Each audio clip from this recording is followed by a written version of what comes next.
Assalamualaikum warahmatullahi wabarakatuh. My name is Muhammad Azfar Haikal bin Azhar, and I will present about open-ended lab. The title is Traffic Volume Survey. So, here we go to the next. Okay, what is the purpose of the traffic survey volume? The purpose is to determine the number, movements, and classification of roadway vehicle at Perlis. Me and my group were doing traffic survey in Perlis about weeks ago, and the next purpose is to helping to resolve national, regional, and local traffic issues. And next is what is the theoretical background? Traffic volume studies are conducted to determine the number, movements, and classifications of roadway vehicles at a given location.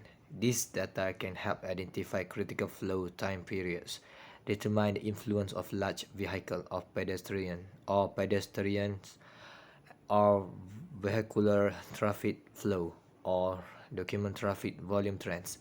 The traffic engineer must acquire general knowledge of traffic volume characteristics to measure and understand the magnitude, composition, and time and route distribution of volume for each area under his jurisdiction. The various volume counts taken over different lengths of time is usually expressed in vehicles per hour, uh, which means VPH. Traffic engineers focus on the peak hour traffic volume in evaluating capacity and other parameters because it represents the most critical period. The requirements of this traffic survey is we have three, which is pen, paper, and telecounter.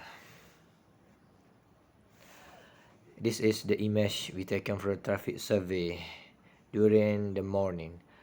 The time taken for the traffic survey is 2 hours. In the morning between 8 a.m. to 9 a.m. and in the evening between 5 p.m. to 6 p.m. for 2 days. We have conduct these activities in Monday and Wednesday. The location is at Petron Jalan Arau nearby to the housing estate. The procedures: the first is position. Start heading on the T intersection route in an area that has been adjusted to make a traffic survey. The second is count. Using a tally counter, each person has to count the shuttle how many number of vehicles pass at the junction. The third is data box. Through the observations and calculations carried out, read data on the number of vehicles of different types at 15-minute intervals. This is our data tables. You can see clearly here. The date is Monday, 25 for 2022. You can see the total of the each vehicles we have on morning and evening.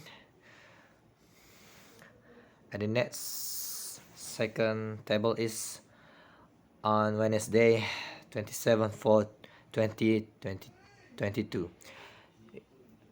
You can see the different value of the vehicle from time to time and for type of the vehicle.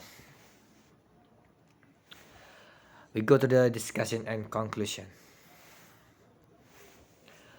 Discussion. It is undeniable that the number of vehicles passing in two directions at different times has a significant difference.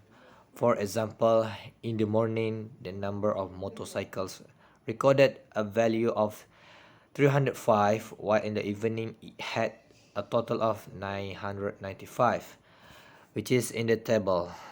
You can see here, there. On the first table in the morning, you can see the motorcycle 305, and the second one motorcycle in the evening you can see 995. Back to the discussion. This shows that the highway traffic activity rate in the morning is low, while in the evening it is high due to time and individual factors.